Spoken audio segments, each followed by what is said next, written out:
Signal gasoline. Let every traffic signal remind you do go farther with Signal gasoline. Yes, you do go farther with Signal.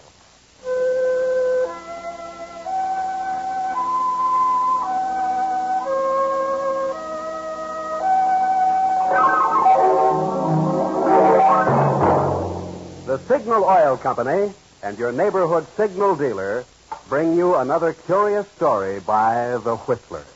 Tonight, murder will shout.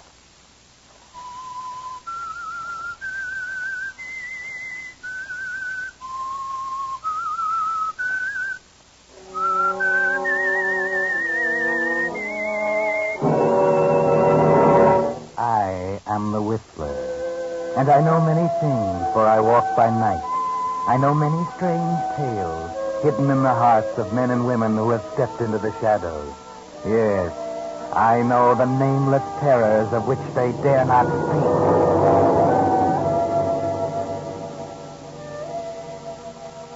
Murder is born in many places, most of them quite ordinary. Sometimes it's born in a smoke-filled hotel room, sometimes around a nightclub table, but more often it begins in a small, secret place, because murder is a secret thing at first.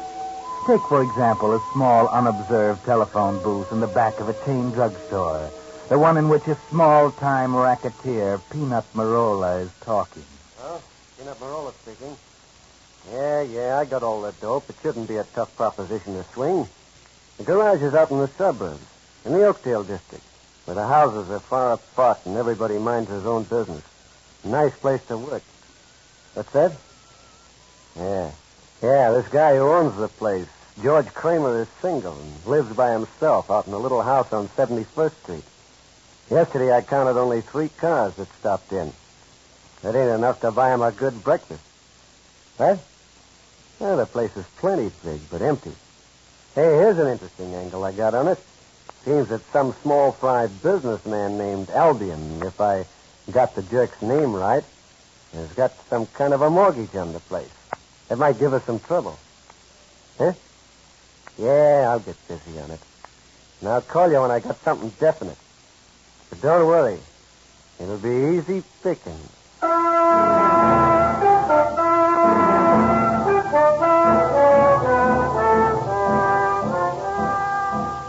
Yes, that's the way murder is born. In an ordinary way. Nothing unusual about it. A small-time racketeer makes a phone call to talk over a business deal. And that's the beginning. Maybe if George Kramer had known, things might have been different. But he didn't. In his little garage in the Oakdale section, he was sound asleep, slumped in his office chair. Kramer! Kramer, wake up! What's that? Oh, Mr. Albion. You were asleep. Asleep in the middle of the day. How do you expect to make any money like that? Well, Mr. Albion, I was up half the night last night doing a hurry-up ring job on an Oldsmobile. You never saw an Oldsmobile last night. And the last ring job you did was probably 6 months ago. Probably out carousing around last night. You know I don't go out nights, Mr. Albion. Well, anyway, you haven't got a single car in your garage to work on, and you fall asleep in the middle of the day because you're tired. Why don't you go out and stir up some business? Oh, look here, Mr. Albion. You stick to your business and I'll stick to mine. Right now, This happens to be my business. I'm trying to tell you that things are tough in the garage business these days. Look, you know I'm having a tough time of it. Why do you come in here every day and burn my ear? Can't you leave me alone? I'll leave you alone for the next week. But let me give it to you in black and white. I've loaned you in various amounts a total of $2,000, which is more than I've come to think this place is worth. You agreed to pay it back. With interest. Of course. 1 week from today, you owe me $2,000. But I thought you were going to carry it along until I got back on my feet. I've been waiting 6 months for you to get back on your feet, and you show no signs of ever making it. I'll pay the interest. I'll pay it faithfully. Haven't I always paid it? What good is the interest if I lose the principal? Oh, you won't lose it. Honest, Mr. Albion. I promise you won't lose it. Well, I think I've already lost it, unless I can do something with this garage myself. Well, I have to be going along now. I have business to do. I'll see you in a week, Kramer. Wait a minute. You wouldn't take the garage away from me. Wouldn't I? Well, you've got a lot of money. You don't need it. That's beside the point. A debt is a debt. Yeah, but what would you do with the garage if you had it? I'd sell it to someone who could run it profitably. Oh, you wouldn't. I'll be back in a week. Have some money for me. Mr. Albion, Yes? I could kill you.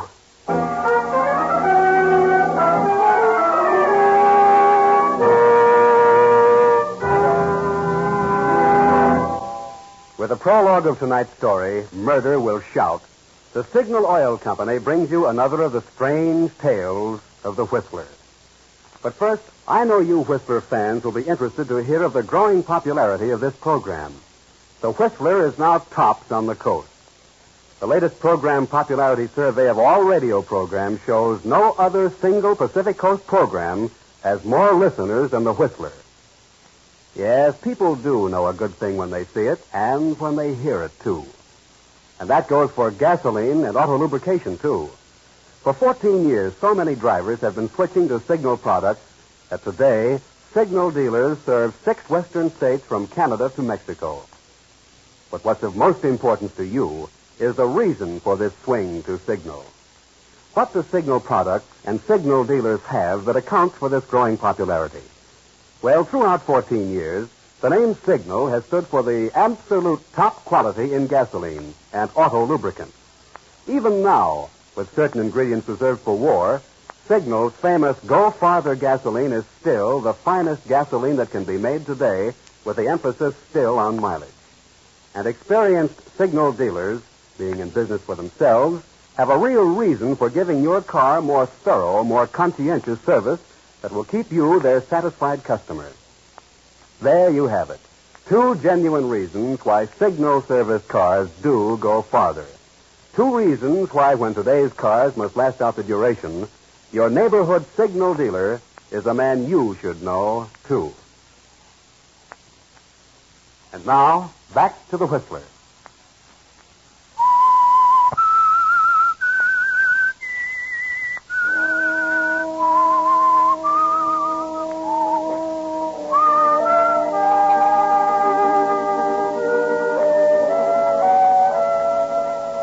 Yes, murder gets its start in simple and ordinary ways.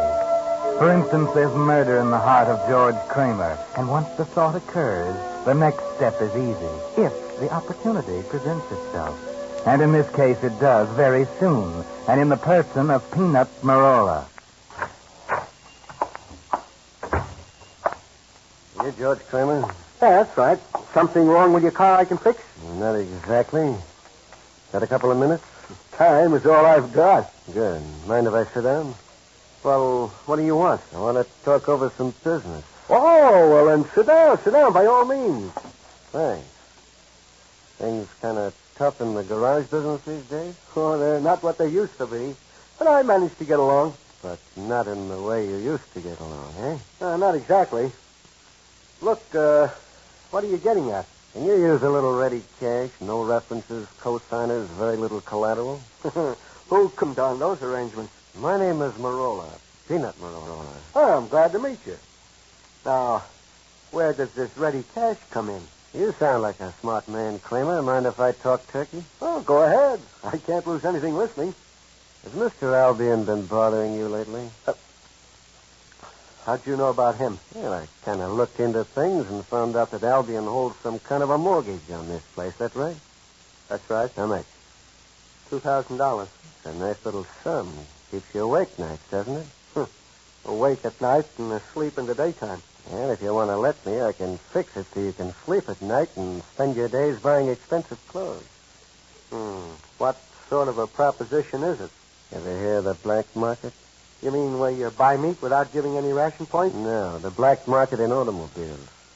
I didn't know there was one. Well, there is, and it's big time, and there's big money in it. Well, where do I fit in? Now, look, pal. You have a nice big garage in a quiet neighborhood where nobody bothers you. We get the cars any way we can, and then we sell them for anything we can get. And it's always a lot. We need some place to keep them until they're sold. You just want to store them here? Sure, it's a cinch. The guy drives into your garage with a car and asks you to fix it up, see? When it's ready, the same guy calls for it again. Looks like a legitimate business. Nobody knows that anything out of the ordinary is happening. Well, how much fixing up is there to do? Not much. You change a few numbers, switch a couple of wheels, and maybe splash a little paint on now and then. What about the police? Nothing to worry about, pal. When they get suspicious, we just move to another garage. But while we work here, there's plenty in it for you. How much? $100 on a car. Good enough? Sounds too good to be true. Well, is it a deal? It's a deal if you advance me $2,000 to pay off Albion with. This is strictly a cash and carry business, chum. We don't advance nobody nothing. Well, then it's no go. In a week, Albion will have this garage, and you won't be able to use it. Yeah? Getting tough on you, eh? Yeah, we wouldn't want our plans upset now, would we, pal? But there's a cheaper way of paying off the debt than by me giving you the money. Yeah? How? Simple. Maybe Mr. Albion just disappears someday. Do you mean... Yeah. Oh, no. I couldn't do that. No? Well, maybe you won't have to. Maybe we'll do it for you. You'll do it for me? Sure. My business is nothing to it. Then all your problems would be solved. Well, I don't know. But, well, if I said okay, what would we do first? Well, the first thing you do is just so that we can sort of pass the buck back and forth in a nice way, you understand? In case somebody starts poking his nose into our business, we've got to have at least 2 partners in this garage. What do you mean? Well, what I mean is this.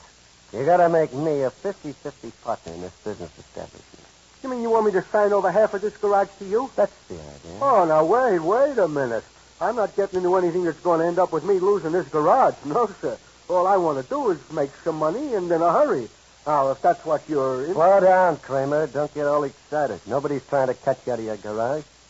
In this business, the more partners you have, the better it is. I'm not going to move in permanently. As soon as the racket wears thin, we dissolve the partnership and the garage goes back to you. Oh, well, in that case, everything's all right. I'll make any sort of an arrangement you want. I thought you would. Well, I'm going to skip downtown and get in touch with a mouthpiece who'll draw up the papers. I'll bring them back this afternoon for you to sign. See you later. Marola. Just a minute. Yeah? Aren't you, forgetting something? Forgetting what? Mr. Albion. Well, what do you know? I almost forgot about Mr. Albion. Well, don't you worry, pal. We'll take care of him in due time. Look, I know you know your business, but I know Mr. Albion. I've been doing some thinking. I've got an idea. Yeah? Okay, spill it. Well, this guy Albion has a lot of money, but just the same, he's too tight to buy a car of his own, so he always rides the bus everywhere he goes. Now, the end of the Oakdale line doesn't quite reach his house, and he has to walk a half mile along the highway from the end of the line in order to get home. You can't bump a guy in broad daylight on the highway. Oh, you don't have to. Every Saturday night, he always stays in town and takes the last bus home at 2 o'clock. At 2 o'clock in the morning, that half mile of highway he walks is deserted. Yeah, I get it. Quite a setup. All we do is run over him and make it look like a hit-and-run case. The easiest thing in the world. But an automobile leaves a lot of clues behind. Who's worrying about clues? We just pick some car up off the street, use it, and then abandon it somewhere. Let some other sucker worry about taking the rap. Well, I don't want to know too much about it. You just go ahead and handle it in your own way. Wait a minute. Today's Saturday. Yeah. Mr. Albion takes the bus tonight. Okay. Don't worry about a thing, pal. I'll take care of all the little business details. It'll be a cinch. You heard what the man said, Kramer. He said it's a cinch. He ought to know because he's an old hand at this business of getting inconvenient people conveniently out of the way. It's an art the way Peanut Marola does it. The art of murder. Yes, and since it's going to mean so much to you, you should be here to see it. Those 2 cars parked at the side of the road, waiting for the bus to stop, drop its lone passenger, turn around and head back for town. And when it does, there's a quick flicker of light, and the first car, driven by a friend of Marola's, starts down the road. His headlights pick up Mr. Albion walking along the right side of the pavement. Then Marola in the second car, the stolen car, starts.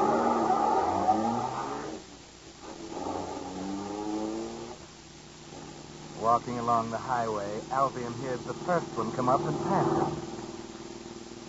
The noise of the first one hasn't died down before Marola roars in. The rapid succession of sounds confuses Albion just enough. He doesn't step off the road quite fast enough. And except for a slight bump, there's nothing to it.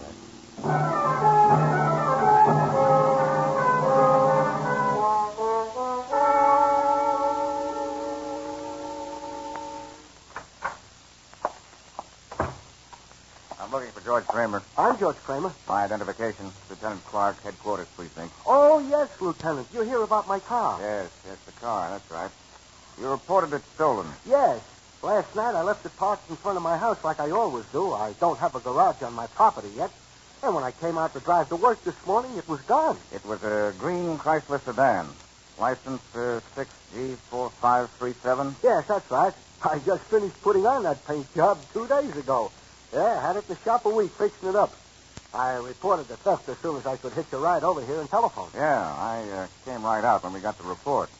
Funny, we were just checking up on the ownership of your car when you called. You mean you found it already? Yeah, we found it even before you reported it.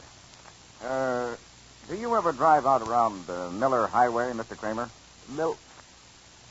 Miller Highway? Why, no, I haven't been out that way for months. You weren't driving out there last night around 2. Why, no, of course not. I was in bed, and my car was stolen. Yeah, sure. Well, you may be telling me the truth, Mr. Kramer, and maybe you're trying to be pretty smart. I don't know which, but either way, I think you'd better come down to the station with me. Get your hat and lock up the place. Oh, but wait a minute. You mean you're arresting me? Well, let's say we're going to hold you for questioning. But why? For what? For hit and run. Maybe you can explain to the boys down there how your car happened to be found parked 300 yards from where a guy was run over and killed. And the front of it was covered with bloodstains.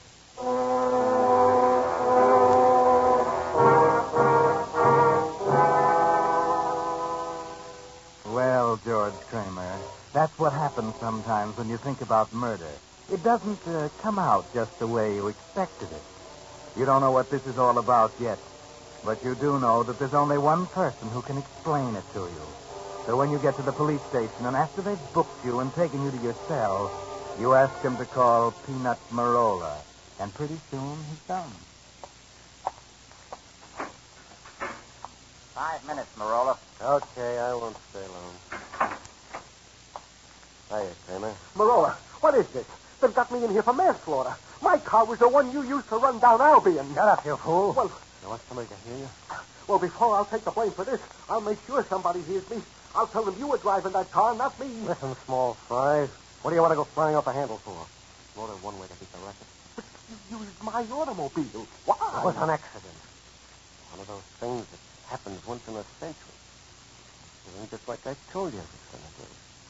Come up here into town and stole the first car I found on that dark street. How was I to know you lived on that street and it was your car I was taking? Good Lord. You expect me to believe that? Look, all you gotta do is tell them that you weren't driving your car last night. And get an alibi. Tell them you were someplace else. That's what I told them. Told them that I was home. But they don't believe me, and I got no proof. Okay, look. Tell them you were mistaken about the time. Tell them you spent the night until 2 o'clock at the Lido nightclub down on Foster and Green Street. You get a dozen people to swear that both of us were there until 2. You tell them I drove you home in my car. Well, is that any good? They can't do a thing to you. They gotta prove you were driving that car. They won't be able to break an alibi like that. Got it straight now? Yeah, I was at the Lido nightclub until 2 with you and some friends. You'll back me up now. Yeah, I'll back you up. You got nothing to worry about, pal.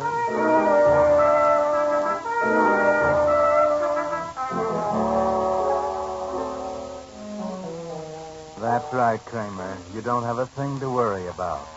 That is, unless spending the rest of your life in prison worries you. Amateurs like you shouldn't get mixed up in murder, George. But, of course, Your friend Marola, your good friend Marola, has everything figured out. Marola's an old hand at this business, and he doesn't seem to be excited, so don't you worry about a thing.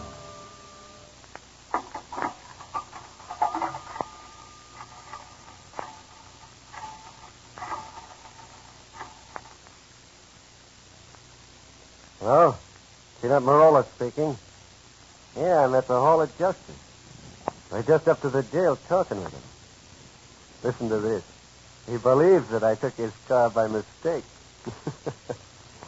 How can you lose when you work with characters like that? Huh? Let him talk all he wants to. What can he do to us? I got an alibi that he couldn't break if he talked a year. Besides, the cops have an open and shut case against him. I'll give him about 2 days to clear it up. Then we'll have the garage to ourselves, and it'll be easy sailing. Huh? Yeah, he signed the papers all right yesterday. Yeah. Everything's great. But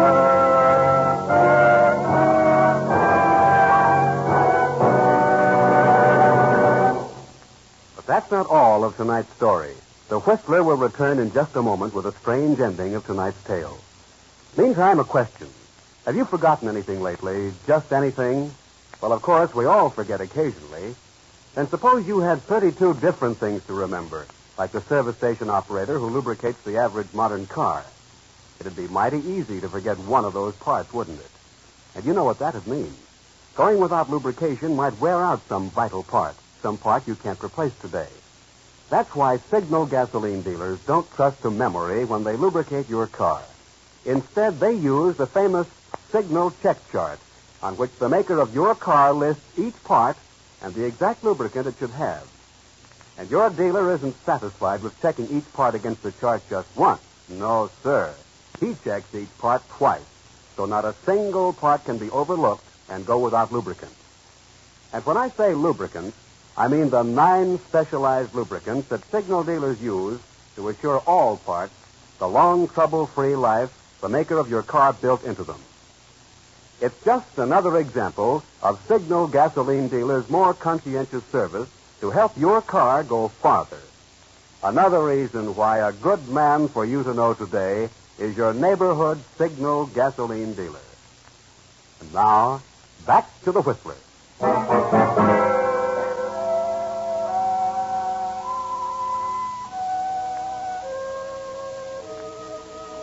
Well, George Kramer, now you know what murder is like.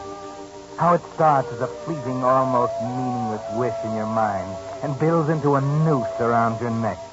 You're in jail charged with manslaughter. And Marola, the man who actually did the killing, who double-crossed you with a frame-up, is going scot-free. Or is he? Everything's great, he said a minute ago to someone on that telephone. But now, as he hangs up and steps out of the phone booth... Well, what do you know? Peanut Marola. Huh? Oh, nice to see you once in a while when you're not in trouble, if that's possible. Yeah, Lieutenant Clark, you ought to quit the police force and go on the stage. You're so funny. So long. Wait a minute, Marola. Yeah? Aren't you being a little unsociable? Step across the hall here to my office where we can talk. Come on. I got nothing to talk to you about. Sit down. I think you have.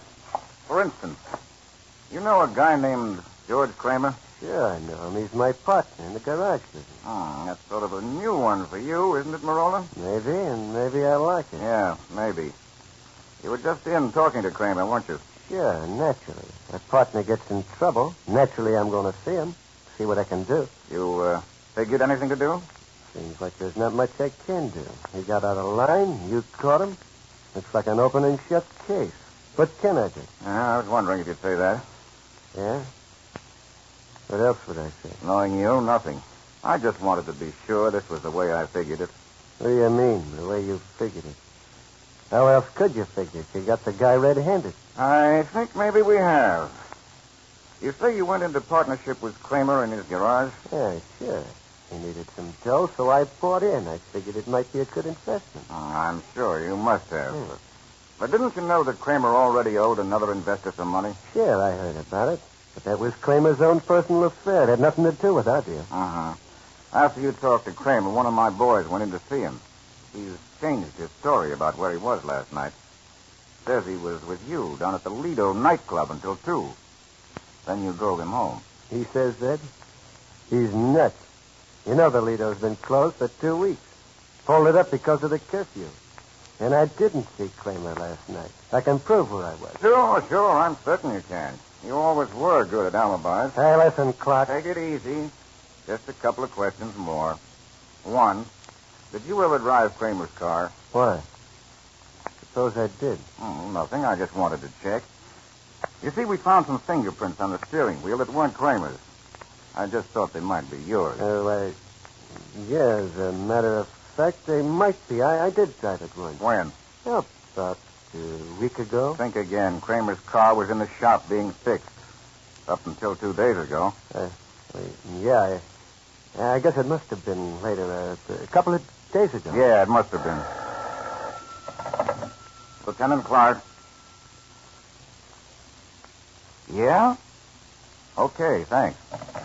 Oh, it's nice you told me about driving the car, Marola. That was the file room. Those were your fingerprints. When I heard you talk to Kramer, I had him pull your prints and check. Okay, so they were my prints. But But it's got nothing on me. I just said... Okay, so I'm getting sick of this. I told you what connection I got with Kramer. It's strictly business. My partner, see? But I got nothing to do with him going out and bumping off a guy he owes money to. I'm through answering questions. You get me? Now, wait a minute. Just one more. Answer this one, Marola, if you can. How did you know Mr. Albion, the guy Kramer owed money to, was the one that was killed? I read in the paper. The only paper that carried the story was the Morning Herald. Here. Read what it says. A hit and run driver early this morning. Hit and killed a... Go on. Read it. An unidentified man. Yes, Marola. Until 20 minutes ago, even I didn't know who he was. So how could you have? Unless you had something to do with it. Listen, Clark. I tell you I didn't. Kramer told me who it was. Yes?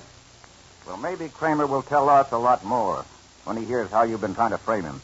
This is one time, Marola, when you depended too much on an alibi. You forgot too many other things, important things, like the fingerprints on the steering wheel. You forgot to find out that it would have been next to impossible for George Kramer to have driven that car last night. You see, he has a very advanced case of night blindness, rare but very real. And it prevents him from driving after dark. Now, with his help, our case against you won't be hard to prove.